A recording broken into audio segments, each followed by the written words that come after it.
오늘 말씀은 남유다 왕국의 17대 왕 여호아하스에 대한 말씀입니다.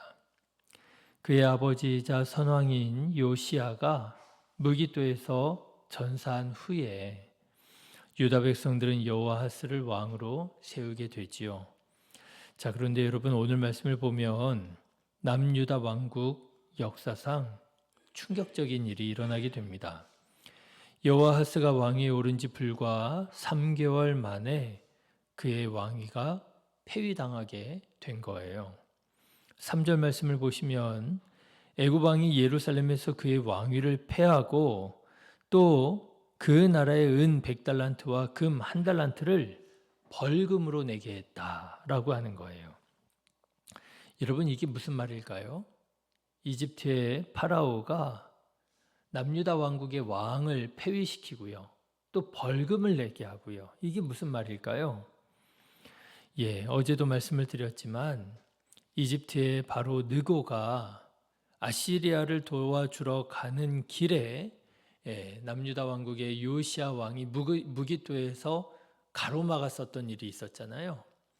그래서 무기또에서 요시야가 전사하고, 그런데 당시의 이집트는 갈 길이 급했습니다. 빨리 가서 도와줘야 됐거든요. 그래서 남유다 왕국을 물리치고 뚫고 그리고 이제 바벨론으로부터 아시리아를 도와주기 위하여 열심으로 북진해 나아갔지요. 그런데 막상 도착하고 보니까 너무 늦은 거예요. 이미 바벨론이 아시리아의 잔당들을 다 이제 항복시키고 점령하고 이제 모든 일이 정리가 되어버린 겁니다. 그러니까 이집트의 바로 느고가 그렇게 열심히 도와주겠다고 갔는데도 불구하고 아무런 성과 없이 발을 돌리게 된 거예요. 여러분 그때 바로 느고의 마음이 어땠겠어요? 화가 났겠지요. 왕이 그래도 병력을 거느리고 출정했는데 이렇다 할 성과 없이 자기 나라로 돌아가야 하는 상황이 됐으니 아마 자기 백성들에게 면목도 없고 아마 뭔가 자랑할 만한 전리품을 챙긴 것도 없고 화가 났겠지요. 그래서 이집트로 돌아가는 길에 자기 발목을 잡았던 남유다에 이제 화풀이를 하게 되는 거예요. 돌아가는 길에 얘기를 들어보니까 남유다 왕국에서 요시야는 전사하여 죽었고 그의 아들 여호아하스를 왕으로 세웠다라고 하는 소식을 듣게 된 거예요. 그래서 바로 느고가 여호아하스를 불러냅니다. 림나라고 하는 곳으로 불러내서 그래서 이 여호아하스를 그 자리에서 체포를 하고요. 그리고 결국에는 여호아하스를 이집트로 포로로 끌고 가버립니다. 누구 때문에 지체가 됐다는 거예요? 남유다 왕국 때문에 지체가 됐다는 거예요. 너희들만 아니었으면 천하 삼분지계, 그렇죠? 바벨론이 저렇게 크도록 내버려 두지 않을 수 있었는데 지금 바벨론이 너무 커져 버렸다는 거예요. 다 누구 때문이라는 거예요? 남유다 왕국 때문이라는 거예요. 그래서 요시야의 아들이자 남유다 왕국의 왕인 여호아하스를 아예 포로로 이집트로 끌고 가버립니다. 그리고 그뿐이 아닙니다. 이집트는요, 여호아하스를 이집트로 끌고 가면서 그 다음 왕을 아예 자기가 세워버립니다.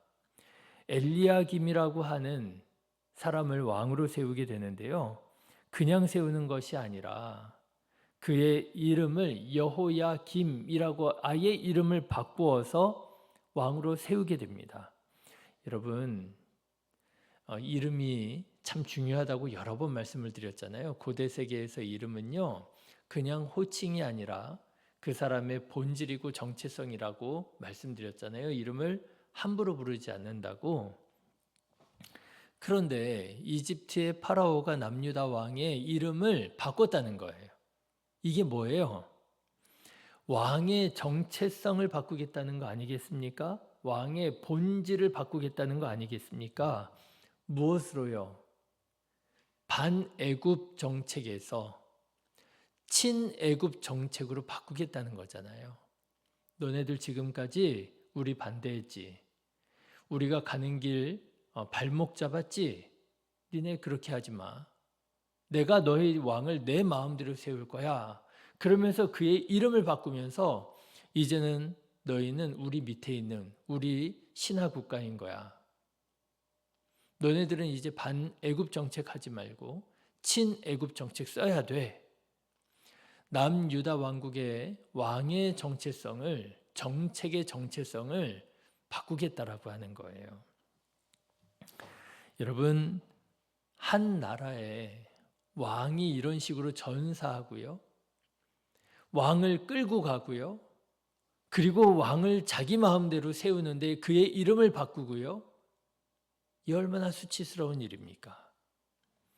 왕이 전사하다니요. 왕이 포로로 끌려가다니요. 왕이 다른 나라 우리나라 왕을 다른 나라가 세우다니요. 왕의 이름을 바꾸다니요. 아마도 남유다 왕국의 백성들은, 예루살렘 성 사람들은 수치심에 어찌할 줄 몰랐을 거예요. 자, 여러분, 남유다 왕국이 이 지경이 되었습니다. 그런데 이 지경에서 한 가지 궁금한 것이 생깁니다. 여러분, 하나님께서는 왜 이 남유다 왕국을 돕지 않으셨을까요? 하나님의 나라잖아요.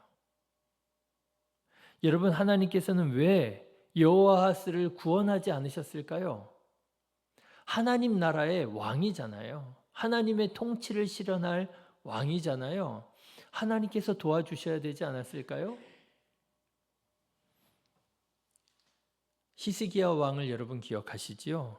히스기야 왕이 아시리아의 공격을 받았을 때 그가 하나님께 간구하였고 하나님은 그를 놀랍도록 도와주셨잖아요. 역사학자들이 도저히 이해가 되지 않아서 아마도 공격하던 아시리아의 그 군대에 전염병이 돌았을 거다. 뭐 이런 식으로 해석을 할 정도로 예루살렘이 난공불락의 요새라고 하는 전설이 쓰여질 정도로 주변에 있는 나라 왕들이 히스기야 대단한 왕이로구나. 그 명성이 높아질 정도로 하나님께서 도우셨잖아요. 하나님께서 지켜주셨잖아요. 그런데 이번에는 왜 하나님께서 남유다 왕국을 돕지 않으시고 이런 수치를 당하게 그냥 내버려 두셨을까? 그 이유는요, 여호아하스가 악을 행하는 왕이었기 때문이라 하는 겁니다. 여러분, 열왕기하 20장 31절에 보면은요, 비슷한 본문이 나오는데 여호아하스에 대해서 이렇게 말합니다. 여호아하스가 왕이 될 때 나이가 23세라 예루살렘에서 석 달간 다스리니라. 그의 어머니의 이름은 하무달이라 림나 예레미야의 딸이더라. 여호아스가 그의 조상들의 모든 행위대로 여호와 보시기에 악을 행하였더라. 여호아스가요, 악을 행하는 왕이었더라고 하는 거예요. 자, 그런데 여기에서 우리가 좀 생각해 볼 만한 점이 있습니다. 자, 여러분, 유다 왕국의 왕 위에 오를 때 여호아스의 마음이 어땠을까요? 여러분, 왕좌 얼마나 무거운 자리이겠습니까? 태평성대의 왕 위에 오르는 것도 무거운 책임감을 느낄 텐데, 여러분, 당시의 상황은 어땠어요? 태평성대가 아니라요, 정말 위기의 순간 아니었습니까? 선 왕인 요시야가 이집트에 맞서다가 전사하고 왕위에 오르게 된 거잖아요. 분위기가 얼마나 어수선하고 불안했겠습니까? 그런 중에 왕위에 올랐으니 아마 부담이 엄청 컸겠지요. 네, 그때의 그 자리는 부담을 느껴야 할 자리가 맞습니다.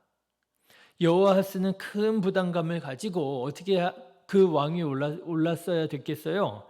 하나님 앞에 겸비하고 하나님의 뜻을 구하고 하나님의 도우심을 구하고 하나님께서 기뻐하시는 통치를 이루어가야 하지 않았겠습니까? 그런데요, 여호아하스는 그러지 못했다라고 하는 거예요. 더욱 놀라운 사실은요, 그가 왕 위에 오른 지 불과 3개월 만에 그는 하나님께서 보실 때 악하다라고 하는 평가를 받았다라고 하는 거예요. 3개월 만에.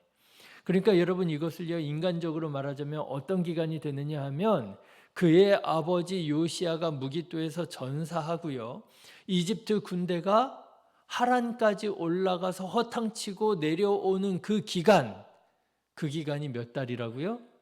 3개월이라고요. 아직 이집트의 군대가 이집트로 돌아간 게 아닙니다. 모든 일이 정리가 된 게 아닙니다. 위기를 넘어선 것이 아닙니다. 여전히 위기 가운데 있었습니다. 그런데 여러분, 그 3개월 만에 여호아하스는 하나님께서 보실 때 악하다는 평가를 받았다는 거예요. 여러분, 사람이 그래도 초심이라고 하는 게 있잖아요. 어떤 직분을 받았을 때 우리가 교회에서는 이렇게 직분을 받잖아요. 목사의 안수를 받고 장로님의 안수를 받고 권사님의 집사님의 직을 받잖아요. 그러면 여러분, 처음에 어때요? 내가 참 부족한데 하나님께서 나에게 이렇게 귀한 직분 주셔서 너무 감사하고 너무 송구하고, 그래서 여러분 어떤 마음이 들어요? 그래도 내가 이 직분 잘 감당해야지 하는 마음이 있잖아요. 여러분, 그래도 아무리 못해도 그 마음, 그 결심이 물론 끝까지 변함이 없어야 하겠지만 사람이다 보니 그 마음이 좀 약해질 수 있어도 그래도 아무리 못해도 3개월은 넘어가야 되지 않겠어요? 그죠? 예, 사람이 초심이라고 하는 게 있습니다. 그래도 3개월은 가야죠. 아니요, 그래도 3년은 가야죠. 그런데 이 여호아스는요, 왕 위에 오른 지 3개월 만에 하나님께서 보실 때 악하다라고 하는 평가를 받았다라는 거예요. 모르겠어요. 초심이라고 할 만한 게 있었을는지 모르겠습니다. 그가 과연 왕 위를 어떤 마음으로 받았을는지, 그가 과연 처음에 왕 위에 오를 때 과연 하나님 앞에 겸비하는 마음을 가졌을는지도 모르겠어요. 여러분, 저는 오늘 말씀을 묵상하는 중에 하나님께서 남유다 왕국을 안 도와주신 게 아니라 도와주실 수가 없으셨겠구나. 하나님께서 여호아하스를 구원해 주시지 않은 게 아니라 구원해 주실 수 없으셨겠구나. 왜요? 능력이 없어서요? 힘이 없어서요? 아니요. 여호아스가 악을 행하는 왕이었기 때문이에요. 그가 히스기야처럼 하나님 앞에 겸비하고 히스기야처럼 옷을 찢고 히스기야처럼 성전에 나아가서 하나님께 기도하고 구했더라면 하나님께서 놀랍도록 그를 구원해 주셨을 텐데 3개월 만에 악하다라고 하는 평가를 받을 만큼 하나님의 은혜를 구하지 않고 도움을 구하지 않았을 때 그는 이집트로 포로로 끌려가는 그런 수치스러운 삶의 주인공이 될 수밖에 없었더라 하는 것입니다. 여러분, 그렇다면 하나님께서 오늘 우리를 보실 때 우리는 어떤 사람일까요? 하나님께서 우리에게 생각해 보면 많은 것을 허락해 주시지 않으셨습니까? 우리에게도 귀한 직분 맡겨 주시지 않았습니까? 하나님께서 우리들에게 귀한 삶을 허락해 주시지 않았습니까? 하나님께서 우리에게 귀한 달란트를 맡겨주시지 않으셨습니까? 여러분 생각해 보면 이 믿음 주셨을 때, 이 달란트 깨달았을 때, 이 직분 받았을 때 우리 마음이 어땠습니까? 하나님께 감사하고 하나님 앞에 충성하고 믿음으로 살리라, 사랑으로 살리라 여러분 다짐하지 않으셨습니까? 그런데 여러분 지금 하나님께서 우리들의 삶을 보실 때 우리는 과연 어떤 사람으로 평가받게 되었을까요? 우리는 3개월이 아니라 3년이 아니라 어쩌면 30년 그 이상을 하나님께서 맡겨주신 직분과 사명을 감당하고 살아가고 있는데 과연 하나님께서 보실 때 선하고 충성된 종이라고 그렇게 칭찬받는 삶을 살고 있는 것일까요? 아니면 오늘 이 수치스러운 삶의 주인공 여호아스처럼 악하다, 게으르다, 무심하다, 불순종이라 책망받는 삶을 살고 있는 것일까요? 전심으로 하나님의 영광을 위하여 살아가고 있을까요? 아니면 하나님께서 보실 때 악하다, 게으르다 하는 무심으로 살아가고 있는 것일까요? 바라기는 책망이 아니라 칭찬을 받는 우리 성도님들 되시기를 주님의 이름으로 축원합니다. 어떤 일을 당하든지 어떤 순간에 처하든지 여러분 하나님 앞에 겸비하고 하나님의 은혜를 구하고 하나님 앞에 더욱 겸손한 마음으로 나아간다면 하나님께서 우리와 함께 하시고 하나님께서 우리를 건져주시고 하나님께서 우리에게 은혜 베풀어 주실 줄로 믿습니다. 이렇게 하나님 은혜 가운데서 살아가는 오늘 하루 되시기를 주님의 이름으로 축원합니다. 기도하겠습니다.